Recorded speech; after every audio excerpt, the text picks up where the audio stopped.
اعوذ باللہ من الشیطان الرجیم بسم اللہ الرحمن الرحیم۔ اب یہاں سے 6 رکوع میں نے عرض کیا تھا کہ نصف ثانی کو 3 حصوں میں تقسیم سمجھیے، پہلے 2 رکوع مکمل ہو گئے، 11واں اور 12واں۔ اب 6 رکوع مسلسل چلیں گے غزوہ احد کے حالات پر۔ پہلے وہ غزوہ سمجھ لیجئے کہ تھا کیا۔ غزوہ بدر کا چونکہ تذکرہ ہوگا وہ تو سورہ انفال میں ہم پڑھیں گے، ترتیب مصحف اور ہے، زمانی ترتیب نہیں ہے، ترتیب نزولی نہیں ہے۔ غزوہ بدر میں مسلمانوں کو بہت زبردست اللہ نے فتح دی، کفار مکہ کو بڑی زک پہنچی، 70 بڑے تقریباً سارے ان کے بڑے سردار مارے گئے۔ ان کے اندر اب جو جلن تھی اور غصہ تھا، اور عرب کا یہ مزاج تھا کہ بدلہ لینا ہے، لہذا 1 سال کے اندر انہوں نے پوری تیاری کی، تمام جو بھی کر سکتے تھے ساز و سامان جمع کیا، 3000 کا لشکر لے کر۔ اور اب ابو سفیان، ابو جہل تو مارا جا چکا تھا، وہ تھا سردار جو کہ بدر میں آیا تھا فوج لے کر۔ اب ابو سفیان جو ہیں وہ چونکہ بعد میں ایمان لے آئے، ان کے نام کو تو ہم ادب کے ساتھ ہی لیں گے، اب وہ سردار تھے اس وقت، اور وہ 3000 کا لشکر لے کر آئے۔ اور اس دفعہ وہ اتنا اہتمام کر کے آئے تھے کہ ہماری فتح یقینی ہے، اپنے بچوں کو خاص طور پہ خواتین کو بھی ساتھ لے کر آئے، تاکہ ہمارے اندر غیرت رہے کہ ہماری عورتیں بھی ساتھ ہیں، اگر کہیں میدان سے ہمارے قدم اکھڑ گئے تو ہماری عورتیں جو ہے وہ قبضے میں چلی جائیں گی مسلمانوں کے۔ تو ہند جو تھی، اس کی بیوی ابو سفیان کی بیوی ہند، وہ بھی ایمان لے آئی بعد میں، لیکن عتبہ کی بیٹی تھی، اس کا باپ اور بھائی عتبہ ابن ربیعہ، اور چچا اس کا اور بھائی، یہ 3 جو ہیں بدر میں قتل ہو چکے تھے، مسلمانوں کے ہاتھوں واسر جہنم ہو چکے تھے۔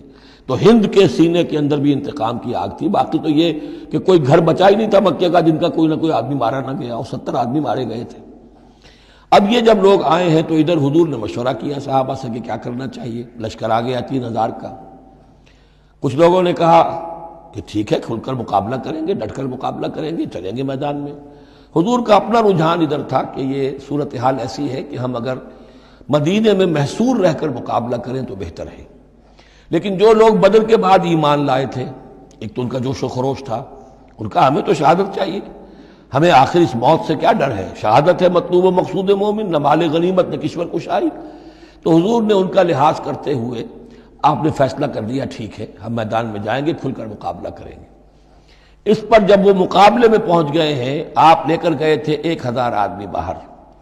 جب آمنا سامنا ہوا ہے تو وہاں عبداللہ ابن ابی یہ کہہ کر اپنے 300 آدمیوں کو لے کے واپس آ گیا۔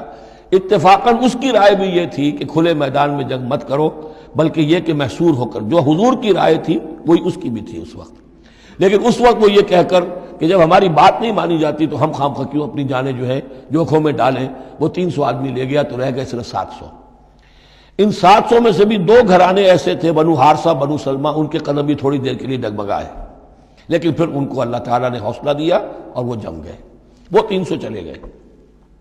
اس کے بعد اللہ نے وعدہ کیا ہوا تھا مدد کا، جنگ ہوئی، مدد آئی اور اللہ نے فتح دے دی۔ لیکن وہ ایک درہ تھا مسلمانوں کی پشت پر پہاڑ میں۔ حضور کو اندیشہ تھا کہ ایسا نہ ہو کہ وہاں سے ہم پر حملہ ہو جائے، تو 2 طرف سے ہم چکی کے پاٹ کے درمیان، 2 پاٹوں کے درمیان آ جائیں۔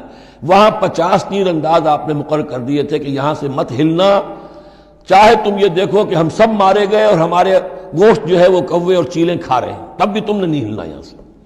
لیکن جب مسلمانوں کو فتح ہو گئی، وہاں اختلاف ہو گیا کہ حضور نے جو فرمایا تھا وہ شکست کے سلسلے میں تھا، اب تو فتح ہو گئی ہے، چلو اب چل کے مال غنیمت جمع کرنے میں باقی تم لوگوں کا ساتھ دو۔ جو وہاں کے لوکل کمانڈر تھے وہ منع کرتے رہے کہ ہرگز مت ہلو، حضور کا حکم یاد رکھو۔ وہ تعویل کر چکے تھے حضرت حضور کے حکم کی۔ 35 چلے گئے، 15 رہ گئے۔ خالد ابن ولید اس وقت جو تھے، کیولری جو تھی، جو گھڑ سوار تھے ان کے جو ہے وہ کمانڈر خالد ابن ولید تھے، ایمان نہیں لائے تھے ابھی۔ ان کی عقابی نگاہ نے دیکھ لیا کہ وہ درہ خالی ہے، تو ادھر تو شکست ہو رہی ہے، وہ اپنا 100 گھوڑوں کا جتنا بھی گھوڑے تھے ان کا لے کر پورا کا پورا رسالہ، اور وہ پیچھے سے آ کر حملہ کیا اور وہ فتح شکست میں بدل گئی۔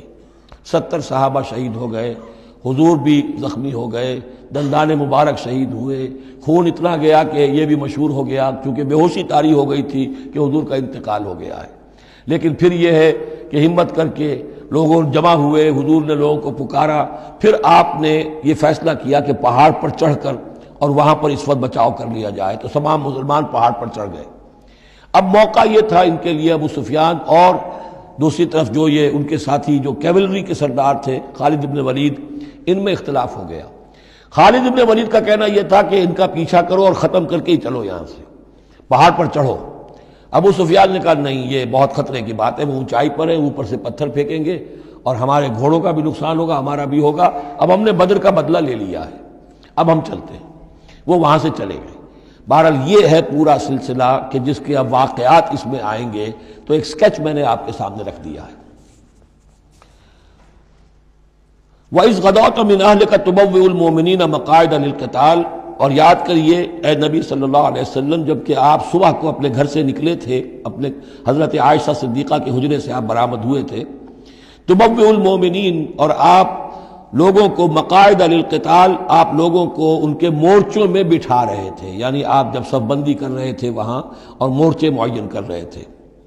واللہ سمیع علیم، اللہ سب کچھ سننے والا اور جاننے والا ہے۔ اذ ہمت طائفتان منکم ان تفشلا، جبکہ دو گروہ تم میں سے ایسے تھے اے مسلمانوں کہ وہ کچھ کمزوری انہوں نے دکھائی، نامردی کا مظاہرہ کیا، ان کے پاؤں لڑکھڑائے۔ واللہ ولیہما، حالانکہ اللہ تعالیٰ ان کا پشت پناہ تھا۔ وعلی اللہ فلیتوکل المؤمنون، اور اللہ تعالیٰ پر ہی توکل کرنا چاہیے اہل ایمان کو۔